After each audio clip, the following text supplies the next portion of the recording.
Hi all my friends and subscribers, it's Peter back for yet another video. Today I'm going to do a retrospective of probably, nearly my greatest favourite band of all time.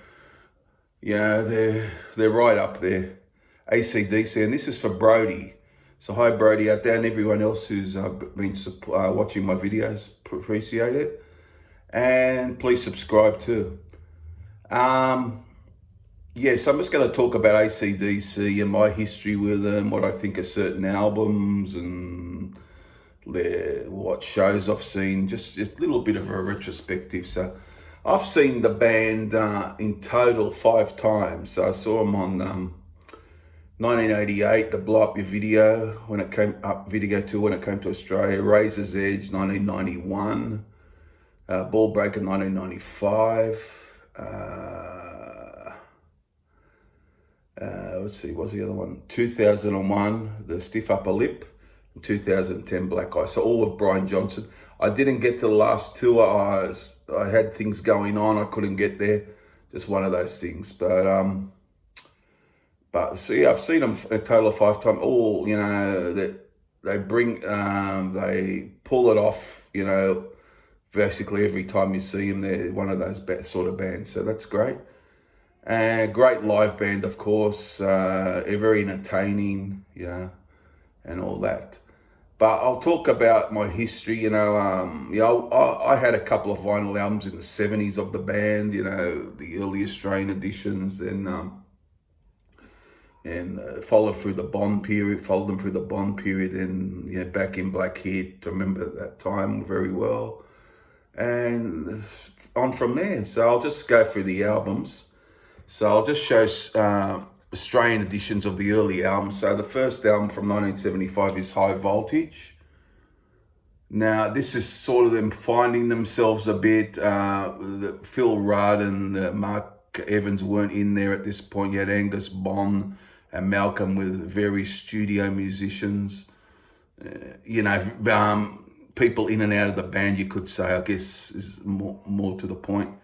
And 1975, I like, they did a good cover of Baby Please Don't Go. I love She's Got Balls, Little Lover. Soul Strip is probably my favorite on here. So, and you got Show Business and a song that's unlike AC/DC Love Song, but a decent first up release for me. It's a good fun album. I always liked it. So yeah, they started off with that, and then they went to the end of 1975. You had Phil and Mark come in and they did TNT, which is a bit more focused. They started to get the songs together a bit better. It's a long way to the top, a classic, rock and roll singer, very autobiographical about Bond, really. And, the Jack was a staple, played a lot though. Live Wire's a good deep cut, and TNT's a good song. High Voltage, of course, yeah. That was the end of 1975. And these two albums were put together for the international release. I'm not going to show it, but it's got a different cover. I'm sure you know the one.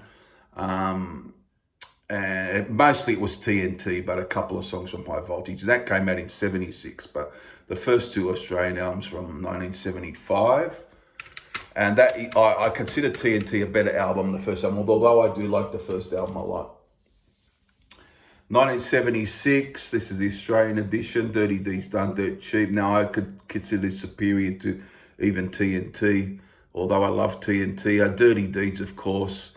Ain't No Fun, a real great deep cut. They stretch it out a bit. Great rocker in Problem Child. You got Squealer, underrated. Big Balls, very clever lyrically.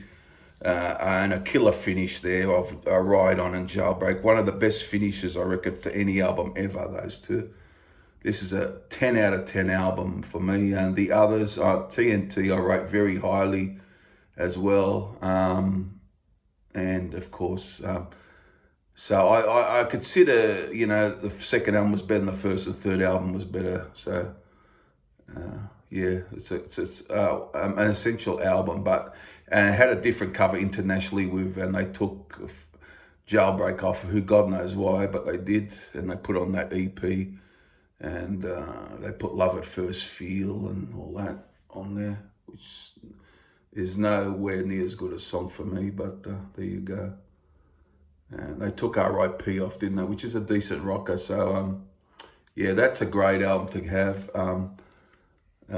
Dirty Deeds Done Dirt Cheap. So, and then they go to 1977, Let There Be Rock. Now this is more getting towards not metal, but it's more raw in your face stuff. The first three albums are more on the rock and roll based, I feel, but this is just a bit bordering hard rock to, not to metal, but not quite, but sort of a little of like a crossover album, I guess you could say. But it is more in your voice. You can tell the difference. If you listen to that last album to this one, there's a big difference in the how they amp it up a bit. But a whole lot of Rosie's on this, a classic. Go Down, Let There Be Rock, another classic. Overdose, probably the most underrated AC/DC song. Bad Boy Boogie, another 5-star album, you know, great stuff. Yeah. In 1977, they were really firing at this point. They had Bomb there. He'd been there for a while now. You know, they more consistency, of course. And this is just awesome album, great album. Then these days seems to be everyone's favourite these days. Power Rage, I love it. 1978, Cliff Williams came in, and Mark Evans was let go. Cliff came in, and then was with them all through the history there from then on. You got Down Payment Blues, that's a killer. Riff Raff, top 10 AC/DC for me. Sin City, some great tracks on here. Next to the What's Next to the Moon, Up to My Neck in You's underrated. Kicked in the Teeth, just killer from start to finish. Another top class album from 1978.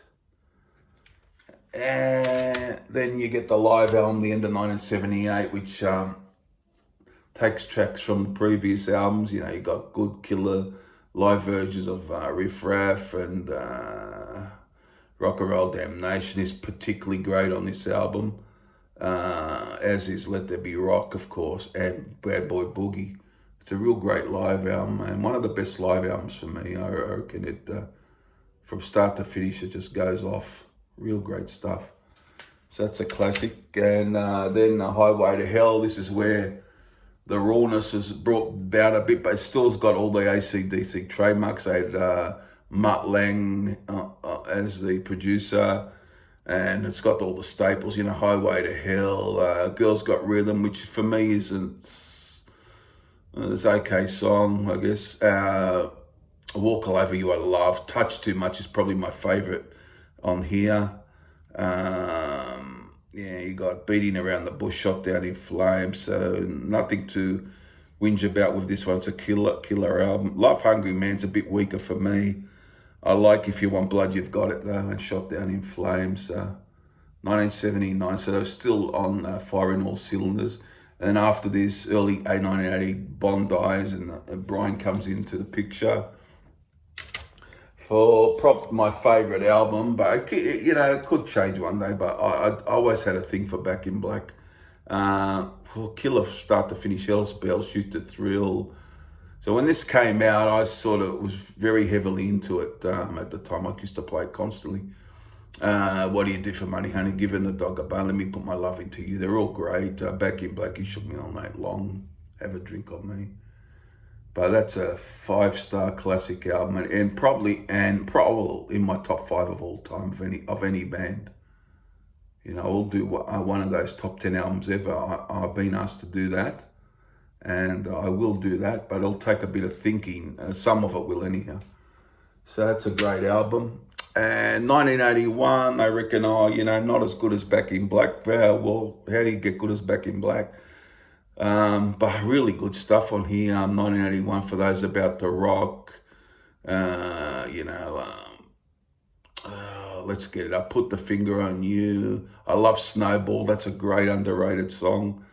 And also we got COD, Spellbound.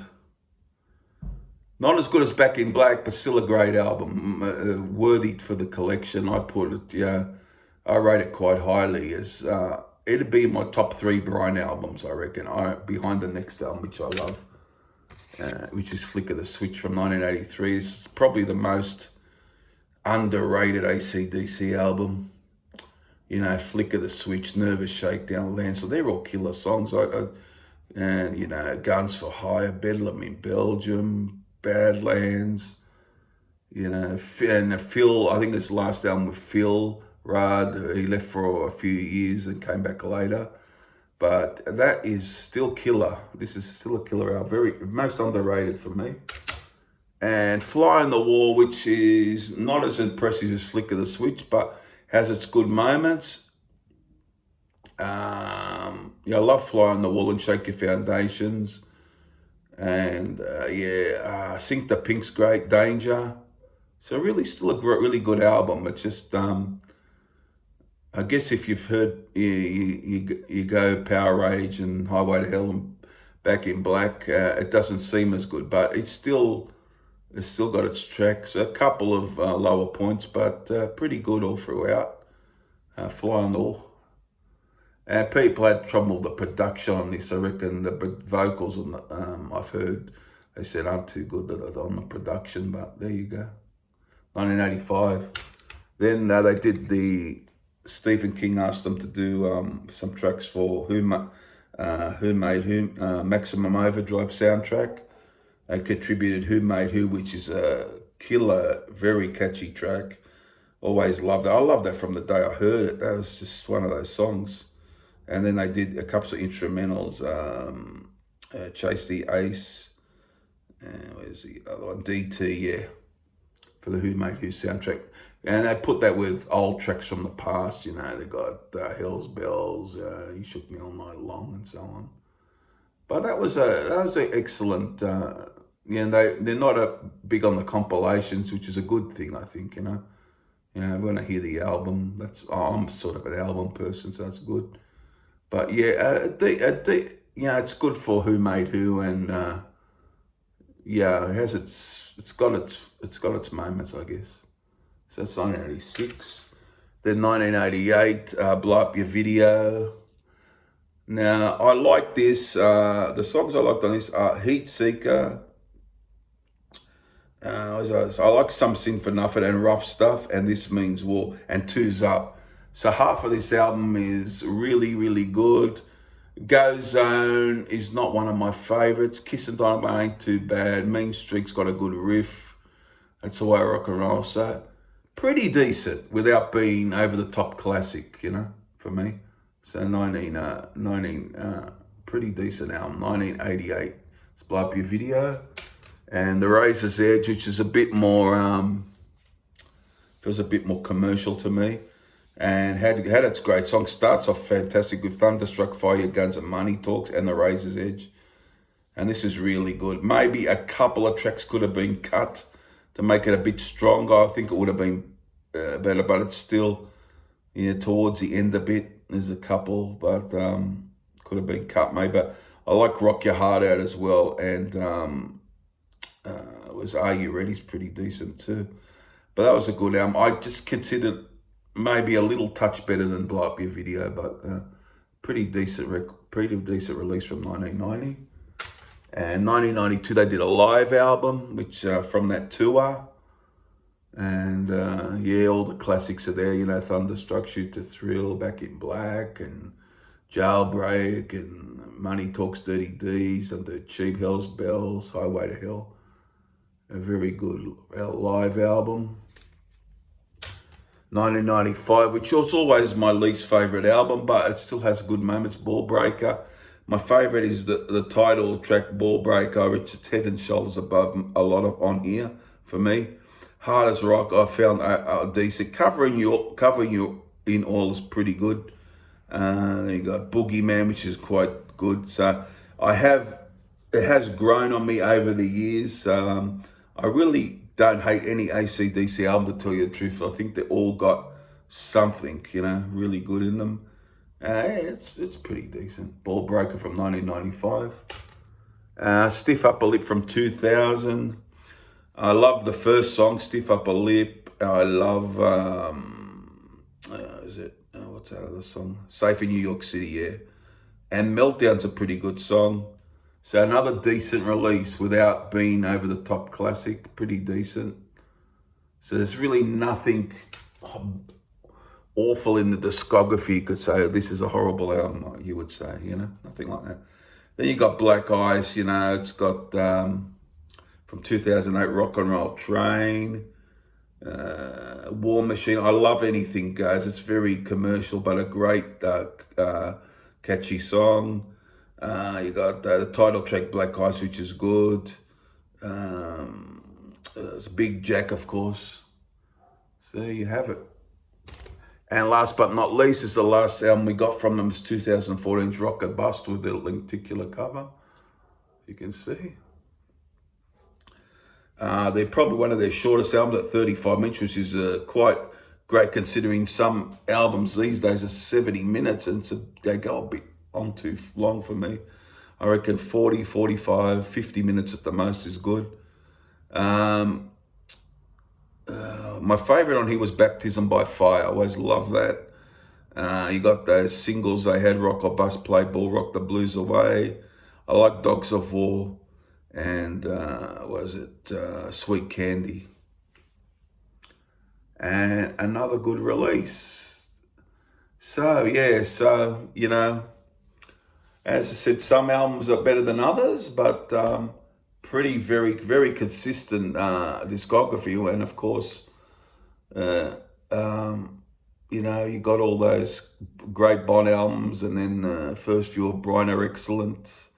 And they sort of just, from then on, sort of just had a good consistency towards the end. So pretty good discography. So I hope you enjoyed that, Brody. That was fun. That was good talking about the albums and my journey with them, I guess. So, and everyone else, hope you enjoy this video, and I'll see you soon. Bye.